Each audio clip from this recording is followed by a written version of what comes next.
Basically study of light, and light is that part of electromagnetic spectrum which is visible.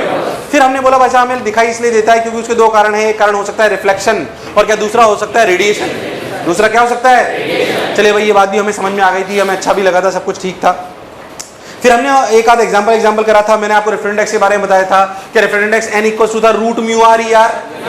Mu R is the relative permeability, mu E R is the relative permittivity. वो मैंने आपको रटने के लिए बोला था। फिर मैंने आपको बोला था भाई साहब की v1 by v2 equals to lambda 1 by lambda 2 equals to क्या n2 by n1। यहाँ तक की बात अपन कर चुके थे, ये सब अपन कर चुके थे। मैंने आपको ब्लू वाला और रेड वाला क्या बलून वाला सवाल भी कराया था। फिर मैंने आपको बोला था कि जब भी किसी सरफेस बाउंड्री पे कोई रे गिरती है तो उसके दो फिनोमेना होते हैं, एक रिफ्लेक्शन और एक रिफ्रैक्शन। जब रिफ्रैक्शन होता है तो क्या चीज चेंज नहीं होती? फ्रीक्वेंसी। क्या चेंज नहीं होती? जब आप एक मीडियम से दूसरे मीडियम में जाते हैं तो क्या चीज चेंज नहीं होती? फ्रीक्वेंसी। फ्रीक्वेंसी चेंज नहीं होती, अपन जान चुके थे। चेंज होती है वेवलेंथ और वेलोसिटी। Got my point? यहां तक की बातें अपन कर चुके थे। और फिर अपन ने सबसे पहले हेडिंग डाली थी रिफ्लेक्शन। क्या चीज? जो अगर वेव टकराने के बाद वापस उसी मीडियम में आ जाए तो उस फिनोमेना को क्या कहते हैं? रिफ्लेक्शन। तो हेडिंग अपन ने डाली रिफ्लेक्शन बेसिक। और अब जो पढ़ाने वाला हूं वो आप सब लोग जानते हो, पढ़ के आए हो, 10वीं में ही पढ़ लिया होगा, लॉज ऑफ रिफ्लेक्शन। पर क्योंकि मैं कुछ छोड़ नहीं रहा हूं इसलिए आपको सारी चीजें वापस रिवाइज करा रहा हूं। लॉज ऑफ रिफ्लेक्शन सुना है क्या? अगर कभी सुना भी हो तो लॉज ऑफ रिफ्लेक्शन के प्रूफ भी करे जाते हैं वेव ऑप्टिक्स में हाइजेंस प्रिंसिपल से। अभी लॉ है अपने को याद होने, 10वीं वाले, इसलिए जल्दी जल्दी बोल दूं। जल्दी जल्दी बोल दूं क्या? सुने हुए फिर से सुनते हैं एक बार और। मान लीजिए कि अभी कोई भी सरफेस है उसमें ऐसे सिल्वरिंग कर दी जाए।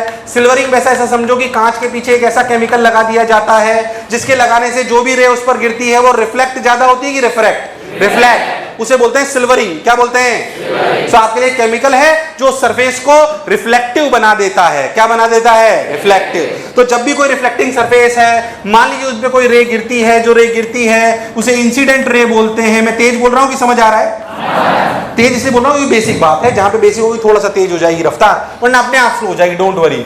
जहां पे रे गिरे उस पर एक नॉर्मल बनाओ। नॉर्मल बनाने का तरीका क्या? टेंजेंट बनाकर एक परपेंडिकुलर लाइन ड्रॉ कर लो। क्या उसे नॉर्मल बोलते हैं? जो इंसिडेंट रे नॉर्मल के साथ एंगल बनाती है उसे बोलते हैं एंगल ऑफ इंसिडेंस। क्या बोलते हैं? शाबाश, एकदम अपन अच्छे जानते हैं एंगल ऑफ इंसिडेंस। जब रे टकरा कर ऐसे जाती है तो इसे बोलते हैं रिफ्लेक्टेड रे। क्या बोलते हैं? Reflected ray. बहुत बढ़िया। और जो रे एंगल बनाती है नॉर्मल के साथ उसे आर बोलते हैं angle of reflection. Angle of, basically terminology आपको याद होनी चाहिए। लॉज ऑफ रिफ्लेक्शन कहता है, पहला लॉ कहता है जो सिंपली अपन कहते हैं कि angle made by the incident ray with the normal equal to angle made by the reflected ray with the normal. Direct अपन फालतू लैंग्वेज की बजाय क्या एंगल आई बराबर एंगल आर?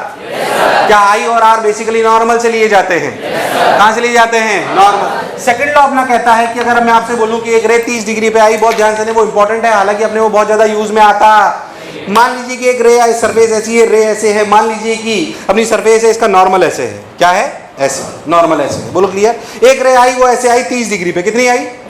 पहला लॉ ने बोला भैया 30 डिग्री। अच्छा, पहला लॉ कहता है कि angle of incidence equal to angle of refraction जो नॉर्मल से बनाया जाता है, ये 30 डिग्री है। उसने बोला दूसरी रे भी 30 डिग्री पर ही गई, उसने दूसरी रे ऐसे 30 डिग्री पे भेज दी। क्या ये पहला स्टेटमेंट है उसके हिसाब से तो सही है? यस और नो? पर ये वास्तविकता में सही है गलत है? क्या ये इसी प्लेन में होनी चाहिए? इसलिए दूसरा लॉ देना जरूरी है। अरे यार, दूसरा लॉ कहता है कि incident ray, reflected ray and the normal lie in the same plane. हाँ, हमारे मन मंदिर में बस गया है तो हमें पता है वो बात, पर उसका पता होना बहुत वरना गलती कर जाएगा कोई दूसरा आदमी बोलेगा तो। यस और नो? तो सेकंड लॉ कहता है कि इंसिडेंट रे, जो इसका सेकंड नियम है, वो कहता है कि इंसिडेंट रे, रिफ्लेक्टेड रे, incident ray, reflected ray and the normal lie in the. क्या लॉ बिल्कुल क्लियर है? फटाफट उतार ले। Incident ray, reflected ray and normal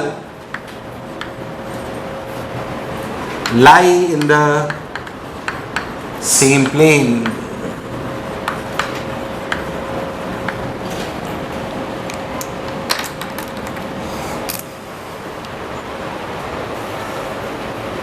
इन्हीं लॉस पे मैथमेटिकल सवाल कराता हूं एक दो, फिर प्लेन मिरर की तरफ बढ़ेंगे। सुने, मैथमेटिकल सवाल है, सुने ध्यान से।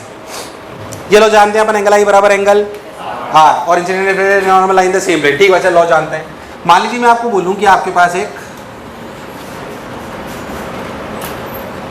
स्फीयर है जो अंदर से सिल्वर्ड है ऐसे, ठीक है? अच्छा भाई, बहुत बढ़िया।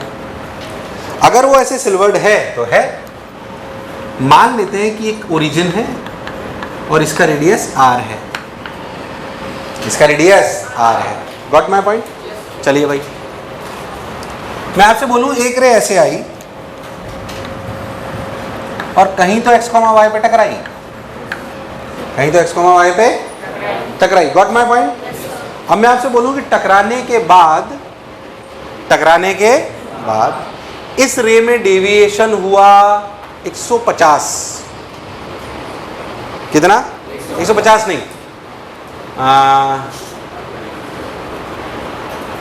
120। कितना डेविएशन हुआ? डेविएशन इन दिस रे इज 120 डिग्री। कितना डेविएशन समझते हो?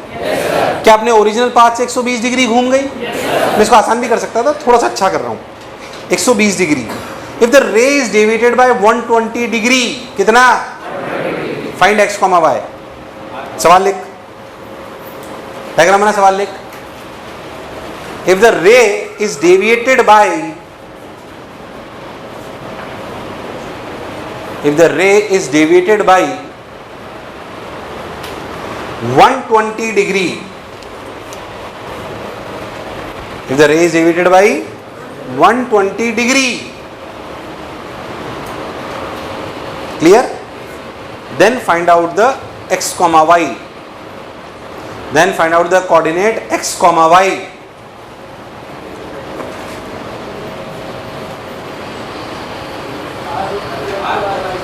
कितना? r बाई, चेक कर लेते हैं, चेक कर लेते हैं। मैंने भी तुम्हारे सामने नया सवाल बनाया, नहीं तो 90 डिग्री वाले ले लेता हूँ, थोड़ा आसान रहता है।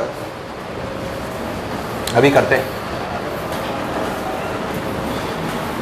चलिए चलो सिंपली सुनते हैं। कितने से डेविएट हुई? अब एक बात समझो कि अगर ये 120 से डेविएट हुई, कितने से हुई? अगर ये 120 से डेविएट हुई तो अपन एक बात समझे कि रे अगर ऐसे आ रही थी तो 120 का मतलब ऐसे गई, तभी तो ये 120 हुआ। यार तुम्हें समझ नहीं आया? नहीं आया?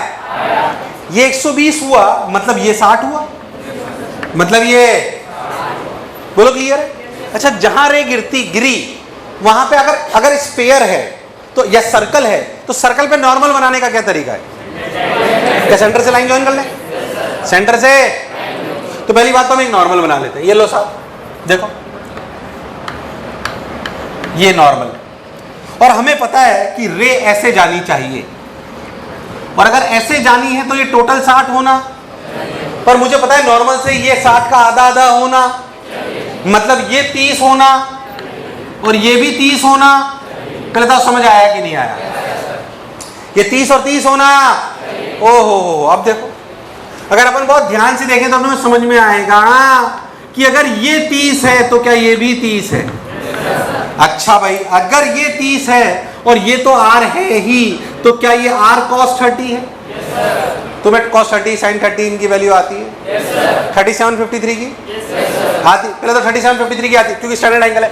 30, 60 और 90 की वैल्यू आती है? sin cos 10। अगर 3753 की नहीं आती तो सुन लो, स्टैंडर्ड है, ये होगा 4, ये होगा 3, ये होगा 5। ये एंगल कहलाएगा 37, ये कहलाएगा, ये ट्राइंगल याद होना। वैसे मुझे पता है तुम्हें याद होगा, पर नहीं याद है तो बता रहा हूं। ये ट्राइंगल याद होना पूरी फिजिक्स में नॉर्मली यूज करा जाएगा, जैसे 30 और 60 को यूज करा जाता है। यहां पे नहीं था, पर मुझे लगा कि मुझे एंगल के बारे में बता देना चाहिए तो बता दिया मैं। ये आपको याद होना। अब इस ट्राइंगल को देख के बताओ, cos 37 की वैल्यू 1037, 1053। Got my point? ये सारी वैल्यूज बहुत यूज आती है फिजिक्स में, कंप्लीट, इसलिए ये आपको याद होना। खैर, हम वापस इधर अपनी ट्रैक पे आते हैं। तो ये 60 डिग्री होना चाहिए, तो ये 30 होना चाहिए, ये 30। तो लॉजिकल बात है कि ये होना चाहिए r cos 30। r cos 30 के लिए सब लोग बोलेंगे, तो ये 3r/2, और ये कितना हो गया? r sin 30, r/2। बहुत ध्यान से देखो तो ओरिजिन अगर इधर है तो क्या -√3r/2 नेगेटिव है? तो कोऑर्डिनेट वास्तविकता में हुए -√3r/2, r/2। अरे भाई हाँ ना तो बोलो। अब पता है मैंने सवाल ऐसे नया बना दिया, नॉर्मल होता है या कुछ मेरी इच्छा होती तो मैं बोलता find out the coordinate such that the रे बिकम्स वर्टिकल आफ्टर रिफ्लेक्शन। अगर वापस वर्टिकल होनी है, क्या होनी है? अगर वर्टिकल होनी है तो क्या ये 45 होना चाहिए? सवाल कुछ भी बनाया जा सकता है, उसमें कोई खास बात, कंसेप्ट क्लियर होना, मैथ्स थोड़ी सी ठीक होनी। एक और कराता हूं, देखा जा।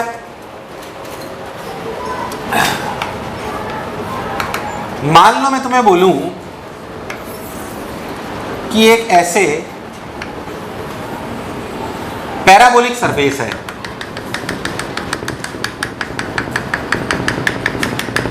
क्या है ऐसे? Parabolic surface. Got my point?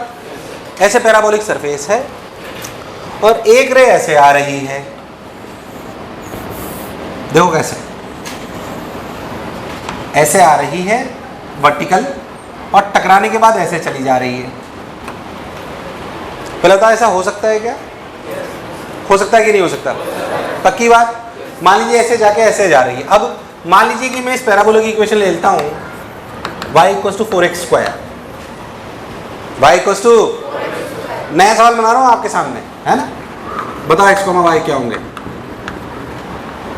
Find x, y। Find x, y।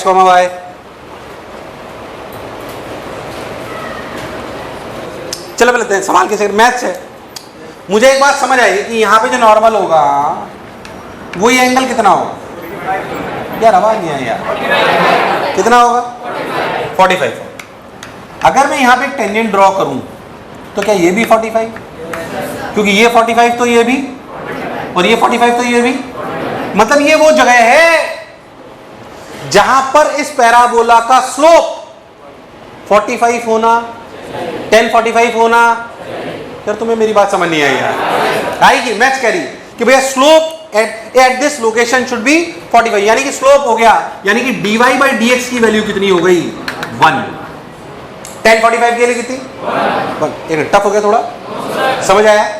तो 1045 के लिए 1, तो dy by dx इज 1। अच्छा अब देखो equation y equals to 4x², कैसे डिफरेंशिएट कर सकते हैं? डिफरेंशिएट करो, dy equals to 8x 8dx 8x dx। अरे भाई हाँ ना तो बोल। सो dy by dx की वैल्यू कितनी आई? 8x। कितनी आई? पर मेरे dy by dx की वैल्यू कितनी होनी चाहिए? 1। कितनी होनी चाहिए? तो this is 1। So what is the value of x? अच्छा x की वैल्यू 1/8 आ गई तो क्या यहाँ रख सकते हैं? 4/64। 4 बाई, क्या y की वैल्यू 1/16? y की value 1/16। So the coordinate x, y is 1/8, 1/16। अब मैं और सवाल नहीं करा रहा, मैंने बिल्कुल मैंने कभी नहीं कराया होगा इससे पहले, पर मुझे कॉन्सेप्ट याद है, मुझे बच्चे को क्या सिखाना है। अब मेरे को बता, क्या मैं बहुत सारे सवाल ऐसे बना सकता हूँ? कैसे? सुन, करना कोई भी नहीं। फिर मैं कह रहा हूँ फिजिक्स में सवाल रिपीट होंगे कि कॉन्सेप्ट? याद रखना बिल्कुल। मुझे भी आपके सामने मेरे को लगता है ये बच्चों को सवाल इसमें देखा हुआ होगा तो मैं उसके डायमेंशन चेंज कर देता हूँ, कुछ चेंज कर देता हूँ, पर कॉन्सेप्ट तो सेम ही रहना है। अब कुछ सवाल बना सकता हूँ, बच्चा बोले सर और करो, ले इलिप्स ले, इलिप्स की इक्वेशन आती है x² by a² plus y² by b²। कैसे इलिप्स की इक्वेशन लिखी जा सकती है? फिर यहाँ एक गिरा दूं, क्या उसे वर्टिकल ले जाया जा सकता है? क्या x, y पूछा जा सकता है? क्या किसी भी इक्वेशन को क्या अपना मिरर बनाकर सवाल पूछा जा सकता है? कुछ भी। It's maths. ये फिजिक्स ज्यादा है कि मैथ्स ज्यादा है? तो मैथ्स है भाई ये, इसके लिए आपको मैथ्स आनी चाहिए, पर इसका मतलब नहीं आपके सवाल नहीं आ सकते, क्योंकि आपका सब्जेक्ट ही पीसीएम है, इसलिए आ सकते हैं, पर इसमें ज्यादा मैथ्स है। अब आप कोई भी सवाल हो हम उसे कर सकते हैं, और कराऊं कि कॉन्सेप्ट डिलीवर्ड है? यार आवाज नहीं आई यार। क्या इस कॉन्सेप्ट के सवाल आएंगे? सवाल हो जाएंगे। तो अगर मैथ्स रिलेटेड कोई भी रिफ्लेक्शन का सवाल आएगा और इक्वेशन डालेगा तो मैं कर सकता हूं। सवाल बनने की कोई सीमा नहीं है, कितने भी सवाल बन सकते हैं। आए, हमारा कॉन्सेप्ट क्लियर होना चाहिए। चलिए भाई, अच्छा भाई ये बात अपने को समझ में आ गई, बहुत सुंदर। ये बेसिक से सवाल थे, इसके हेडिंग डालें प्लेन मिरर, हेडिंग डालें प्लेन मिरर। हाँ भाई, ये उतार लिया, रब कर दूं? चांद सी महबूबा हो मेरी, कब ऐसा मैंने सोचा था।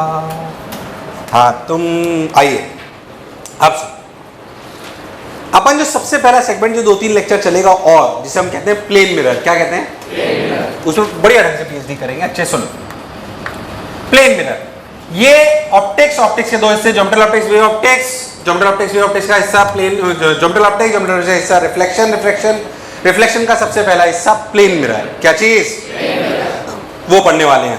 अच्छा आप सुने, प्लेन मिरर रोज सुबह उठ के अपनी शक्ल देखते हैं, डर भी जाते हो कभी कभी, पर फिर भी देखते तो हैं या नहीं देखते हो? तुम आ जाता मिरर में, क्या बात कर रहा है यार, सच्ची आ जाता है ये? हाँ, मुस्कान आंटी बहुत खुश। रोज मिरर में देखती हो आप अपने आप को? नहीं देखती?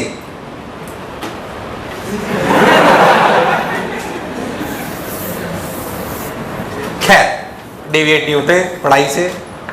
कंट्रोल मॉन्टी, अच्छा मॉन्टी नहीं जानते, मॉन्टी मेरे घर का नाम है। इसका मतलब नहीं तुम बाहर में तो बोलो और मॉन्टी क्या चल, ठीक चल रहा है सब कुछ, तुम्हारा कोई भरोसा साला। तो मिरर, बेसिकली मिरर में हमें अपनी शक्ल दिखाई देती है। मिरर हमारे लिए बहुत यूजफुल चीज़ है, इसलिए हम उसे बहुत पढ़ेंगे। बिल्कुल हमें वैसा ही प्रतीत होता है। मिरर में हमें क्या प्रतीत होता है? बिल्कुल वैसा ही कि यार मैं यहाँ खड़ा हूँ तो एक और आदमी बिल्कुल वैसा का वैसा वहाँ पे, जिसे हम इमेज कहते हैं, प्रतिबिंब कहते हैं, बिल्कुल वैसा वास्तविकता में खड़ा होता है या लगता है? कोई भी चीज़ हमें वहाँ पे है वो लगती है इसलिए क्योंकि वहाँ से रे आती है और वो एनर्जी हमारे आंखों पे गिरती है और हमें सेंसेशन होता है कि वहाँ पर कोई खड़ा है। बेसिक बात ये है। अब वो वास्तविकता में खड़ा है कि नहीं खड़ा इससे मतलब नहीं है हमें, हमारी आंखों के इससे मतलब है कि वहाँ से एनर्जी आ रही है या अगर वहाँ से एनर्जी आती हुई लगेगी तो भी हमें ऐसा ही लगेगा कि वहाँ पर कोई है। That is what happens into mirror, that is what happens into. तो सिंपल समझते हैं, वही मिरर जो हम रोज देख रहे हैं उसकी बेसिक चीज चर्चा करते हैं। मान लीजिए कि हमारी आंख है, थोड़ी बड़ी बना रहा हूं समझाने के लिए, इतनी बड़ी होती नहीं है। ये आपकी आंख है, मान लीजिए ऑब्जेक्ट यहां पर है, अगर आपका ऑब्जेक्ट यहां पर है, ऑब्जेक्ट से रेज एक तरफ निकल रही है, दो तरफ अनंत तरफ बहुत सारी रेज निकल रही है। हमने बात करी, कुछ रे डायरेक्ट आंखों पे गिर रही हैं, जो रे डायरेक्ट आंखों पे गिर रही है वो बोल रही है कि ऑब्जेक्ट यहां पे रखा हुआ है। बोलो क्लियर, यस और नो? चलिए भाई अब हम बात करते हैं प्लेन मिरर की। प्लेन मिरर पे क्योंकि रिफ्लेक्शन होगा तो हम लॉ ऑफ रिफ्लेक्शन को वैलिड करेंगे। देखते हैं ध्यान से, एक रे बिल्कुल सीधी गई, जो सीधी गई उसके लिए आई वैल्यू कितनी है, तो आर भी कितना हुआ? क्या रे ऐसे कैसे ही चली गई? अच्छा भाई इसको पीछे एक्सटेंड करो। मान लीजिए एक रे जो है, ऐसे गई, देखिए कैसे, ऐसे ये मान लीजिए इस रे ने एंगल बनाया θ1, कितना बनाया? बहुत बेसी, तो टकरा के जाएगी तो कितना बनाएगी? कितना बनाएगी? θ। बहुत बढ़िया साहब, ओ ये θ1 बना के चली गई, पीछे से आती हुई लगी खुपाच ये। बोलो क्लियर? ये एक रे की बात करी हमने। दूसरी रे ली, क्या सभी रे θ1 पे गिरेंगी कि अलग अलग एंगल? दूसरी पे गिराते हैं। देखिए मान लीजिए कोई दूसरी रे ऐसे गिरी, जो एंगल था θ2, क्या वो भी टकरा के गई θ2 पे? क्या ये एक्सटेंड करने पे यही मिलेगी? गारंटी? कैसे बोल सकता है? एंगल अलग है, इसको एक्सटेंड करा यहां मिली, इसको एक्सटेंड करूंगा यही मिलेगा क्या?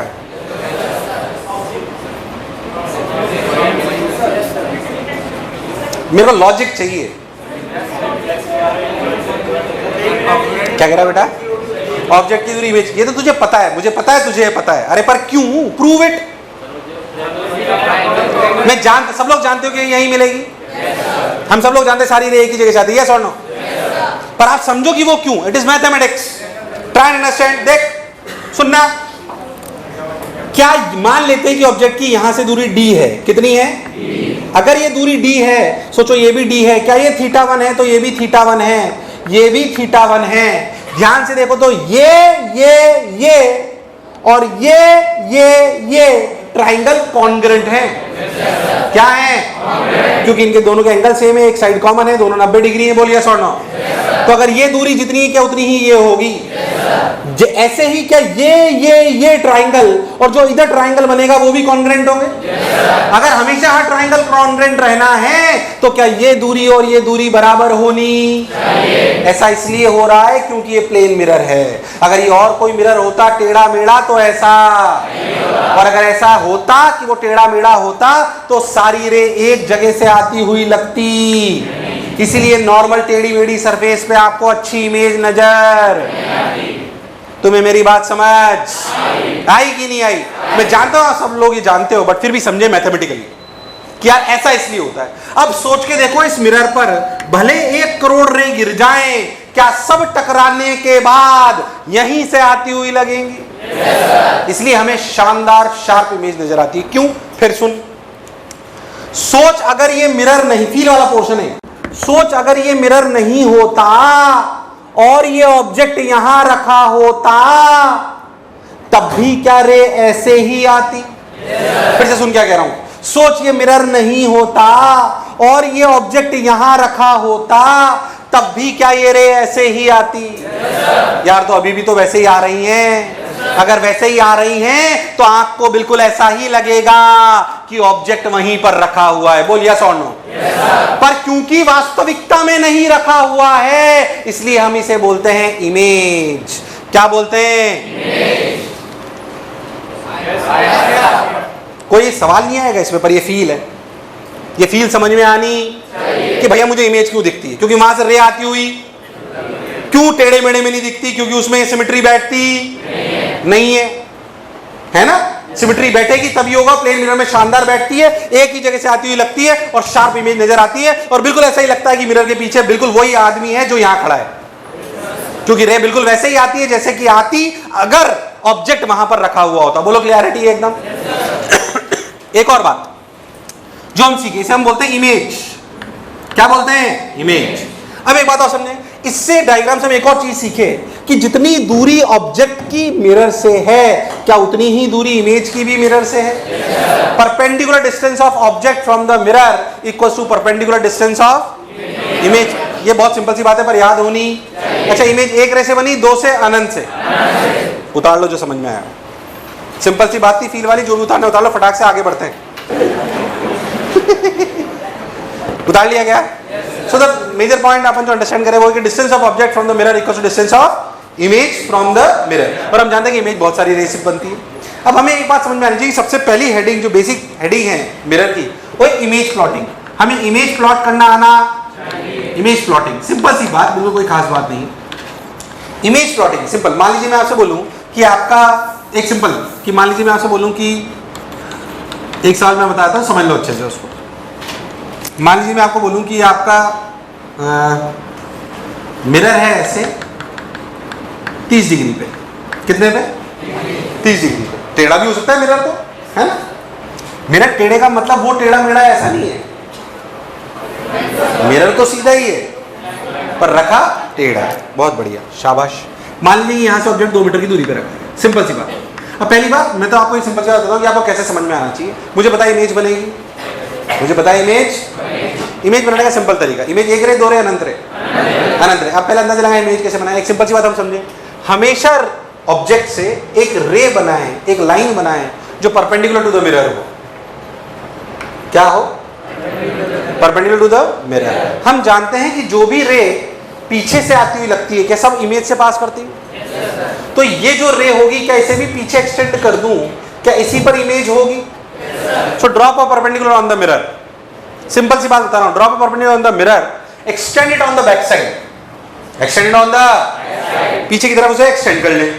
क्या इसी लाइन पर इमेज बनेगी? ये तय है।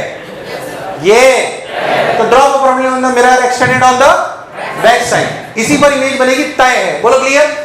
दूसरा फंडा हम जानते हैं कि जितनी दूरी ऑब्जेक्ट की है क्या उतनी ही इमेज की भी। तो सोच के देखो, तो अगर ये दूरी ऑब्जेक्ट की मिरर से तो क्या ये इमेज की होगी? तो क्या हम समझ गए इमेज लगभग यहां बनेगी?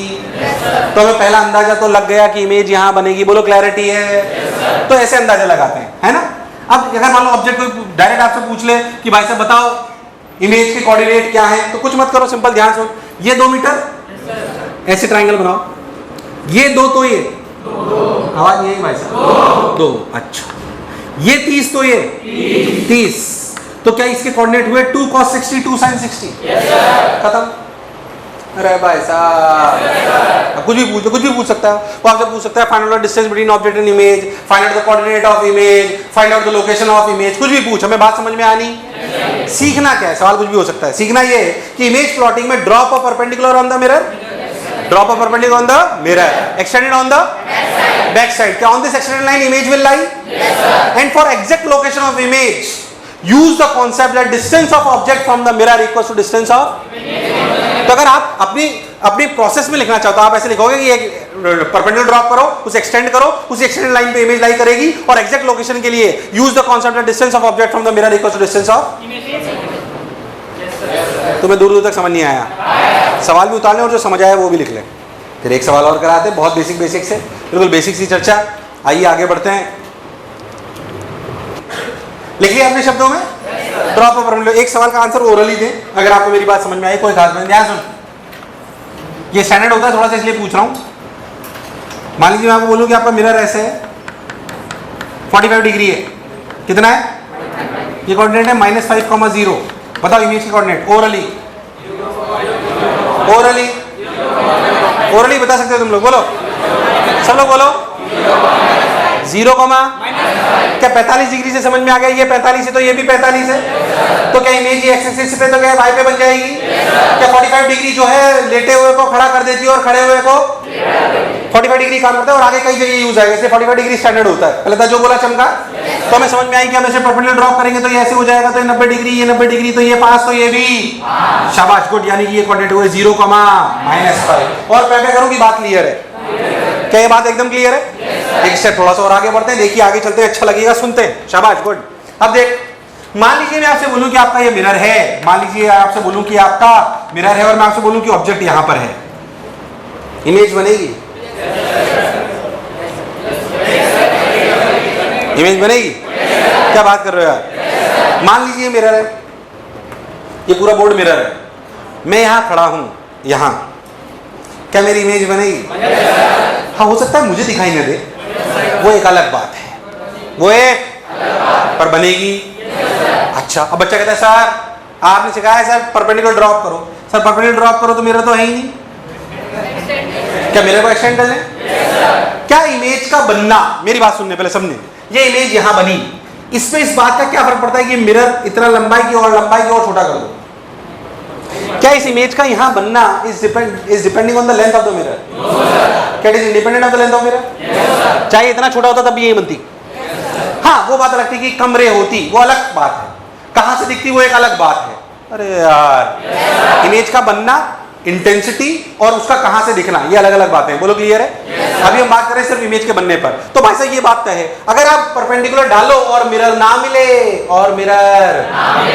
तो मिरर को एक्सटेंड कर लो, तो मिरर को क्या कर लो? क्योंकि मिरर की लेंथ से इमेज के बनने का कोई लेना देना नहीं है। बोलो क्लियर एकदम? फिर बात अब इसको एक्सटेंड करो, जितनी दूरी ऑब्जेक्ट की मिरर से उतनी ही दूरी इमेज, ये इमेज बनी।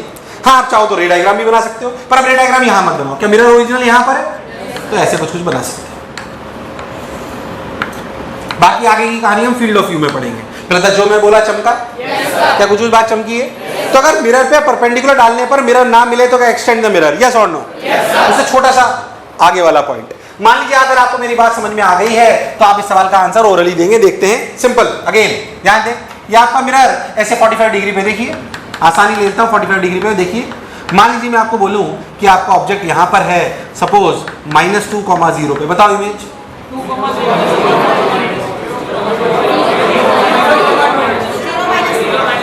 ओरली सब लोग बोलेंगे 0, 0, क्या ऑब्जेक्ट से मिरर पर परपेंडिकुलर डालो तो क्या मिरर को एक्सटेंड करना पड़ेगा? मिरर को क्या करना पड़ेगा? एक्सटेंड कर लिया लो, फोपाच। क्या इमेज यहां दिखेगी? यार मुझे लगा नहीं तुम्हें आया। क्या ये -2,0, तो ये कितना 0, -2, क्या पिक्चर एकदम क्लियर है? और पे करूं की बात समझ आ गई है? तो क्या इमेज प्लॉट करने में मुझे 1% तकलीफ नहीं? और बोलूं कि क्लैरिटी है एकदम, चाहे मिरर टेढ़ा रखा हो, चाहे मिरर के परपेंडिकुलर डालो तो मिरर हो या ना हो, इमेज बनाने में मुझे कोई तकलीफ नहीं। बात बहुत बेसिक सी हो सकता है, सवाल ना है, बट अच्छे सवालों का ये बेसिक है, तो हमें ये आना चाहिए। Got my point? उतार देखो उसको मला रहा इसलिए हमारे उजमा मान लीजिए मिरर है। अभी जो अपने ऑब्जेक्ट लिया पॉइंट था कि लेंथ वाला? पॉइंट की लेंथ वाला? पॉइंट लेंथ वाला लोग कौन से में खास। मान लो आपका ऑब्जेक्ट ऐसे, सब बताओ इसकी इमेज कैसे बनेगी ए बी की? जाहिर सी बात ऐसे बनेगी, ऐसे नहीं बनेगी क्या? कैसे बनेगी? क्या ए की इमेज ए के सामने ए डैश और बी की इमेज, क्या लेंथ वाली इमेज बनाना भी कोई बड़ी बात? मैं आपसे अंदाजे से पूछूं कि बताइए, मान लीजिए ऐसे मिरर है, सब लोग गलती नहीं करेंगे, देखिए इधर ध्यान से, मान लीजिए ऐसे मिरर है, ये मिरर आपका ऐसे 45 डिग्री पे, देखो ध्यान से, ये 45 डिग्री पे मिरर है ऐसे। मैं आपसे बोलूं कि आपका ऑब्जेक्ट ऐसे रखा हुआ है, सोच के बताओ इसकी इमेज कैसे बनेगी? ए बी, बस अंदाजा लगाना है। Plus x minus x plus y minus y, सोच के देखो, सोच के पहले सब लोग ध्यान से बोलेंगे। ओरिजिन के पास कौन होगा? ए डैश बी डैश? कौन होगा? क्या जो मैं बना रहा हूँ सबने सही सोचा? अपने मन से बता देना बस। ये ए डैश की इमेज यहाँ पे और बी डैश की इमेज यहाँ पे। मुझे लगा नहीं तुम्हें आया। क्या ए डैश बी डैश समझ आया? सब सही सोच पाए थे? और पे करूँगी क्लियर है? अगर पॉइंट की जगह लेंथ वाला ऑब्जेक्ट आ जाएगा क्या इमेज बनानी आ जाएगी? उसमें अपने को 1% कोई दिक्कत? बता अगले।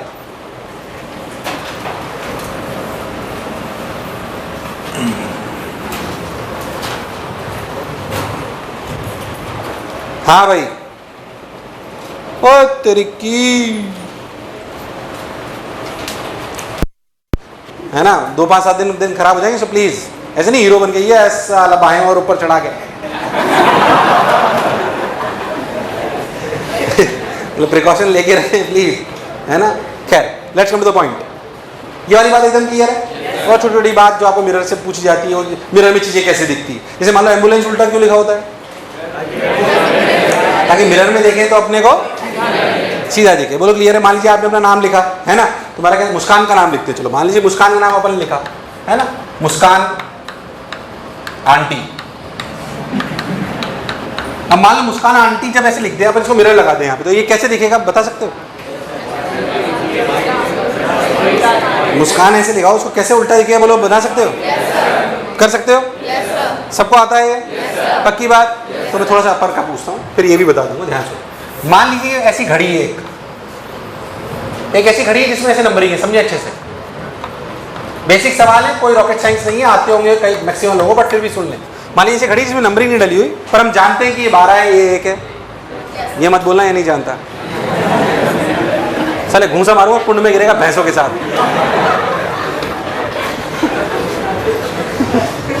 जब कॉमन सेंस की बातें करो ना, तो कॉमन बिहेवियर रखा करो, साले एलियन की तरह मत रखा करो। घड़ी ये क्या होती है? तो ये घड़ी होती है। इसमें सबसे बड़ी सुई कौन सी होती है? सेकंड की। कौन सी होती है? सेकंड की। उसके बाद सबसे तेज कौन सी चलती है? मान लीजिए वो जैसे चलने वाली सुई जो ऐसे सेकंड की चलती रहती है, मिनट की भी चलती है पर हमें दिखती सेकंड की है, मिनट की भी थोड़ी थोड़ी देख सकते हो, आर वाली भी चलती है पर हमें वो दिखाई पर चलती तो रहती है, कंटिन्यूसली काम हो रहा होता। मान लीजिए मैं आपसे बोलूं कि ऐसी घड़ी में करीब करीब बज रहे हैं 3:35 इस घड़ी में बज रहे हैं 3:35 और बताओ इसी घड़ी पे ऐसे मिरर रख दूंगा तो उसमें कितने बजेंगे?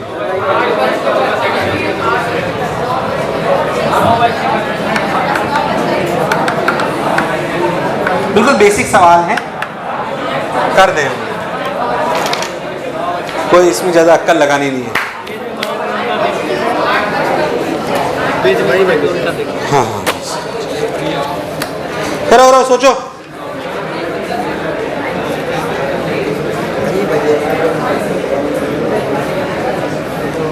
इसमें आप कैसे करते हो मुझे कोई खास लेना देना नहीं है, एक सिंपल बात बता रहा हूँ, तो और भी जिस तरीके से आप करना चाहो कर लो, मुझे कोई दिक्कत नहीं, पर अपने को ऐसे सवाल आने, इसमें बहुत ज्यादा कोई फॉर्मूला अक्ल लगाने की जरूरत नहीं है। मिरर में कैसी चीज दिखेगी उसको करने का सिंपल तरीका है, एक पेपर लो, उसमें डार्क डार्क बनाओ।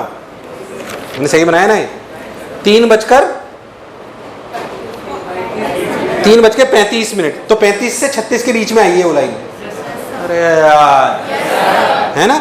और फिर 45 सेकंड, जो भी टाइम हो रहा है या जो भी लिखा हुआ है मुस्कान आंटी या जो भी व्हाटएवर इट इज, इसको उल्टा करके देख लो। डार्क डार्क बनाओ और उल्टा करके जो दिखेगा क्या वही मिरर पे भी दिखेगा? अरे यार, सिंपल, कोई ज्यादा अक्ल नहीं लगानी। कितने बजे देखो? 8:25 नहीं 24, वो 35 और 36 के बीच में आएगी मिनट वाली। अरे यार हाँ ना बोल। तो 8:24, थोड़ा ध्यान देखो, दिख जाएगा 8:24 और 15 सेकंड। तो 8:24 और 15 second is the correct answer. तो जब भी ऐसा सवाल आए कि मिरर में क्या दिखेगा, अपनी कोई अक्ल लगानी, उसे पेपर पे डार्क डार्क बनाओ और उल्टा करके मुस्कान आंटी पीछे से कैसे दिखेंगी देखिए। अरे यार हाँ ना बोलो। नहीं आया तो कुछ भी लिखाओ, जैसे भी अपने को अपने करना, उसमें कोई टेंशन वाली बात। और कराऊं, बात समझ में आई? ऐसे सवाल 4 और करा सकता हूं मैं, पर उसका कोई लॉजिक। मिरर में कोई भी चीज कैसी दिखेगी, उसका कॉन्सेप्ट क्या है? पेपर पे डार्क डार्क बनाओ, उसे उल्टा करके देख लो। पेपर पे डार्क डार्क बनाओ, उसे उल्टा करके जो दिखाई देगा वही। पेपर को उल्टा करना है, खुद को नहीं। किसको उल्टा करना है?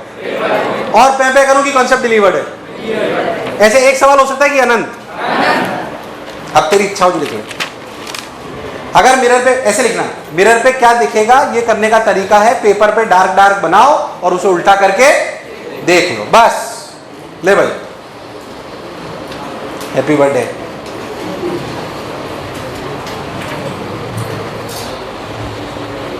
हाँ भाई, एक मिनट, क्या पिक्चर क्लियर है? तो आज हमने सिर्फ इमेज प्लॉटिंग सीखी, अगेन बहुत बेसिक चर्चा करी है। अगले टाइम पे फिर प्लेन की बहुत सारी बातें करेंगे, field of view, angle of deviation, velocity in mirrors, और भी इसमें हाइट वाले सवाल बहुत सारे होंगे, वो सब आपको अगले टाइम में बताए जाएंगे। क्या यहाँ तक की पिक्चर क्लियर है? क्या लेक्चर समझ आया है? Thank you.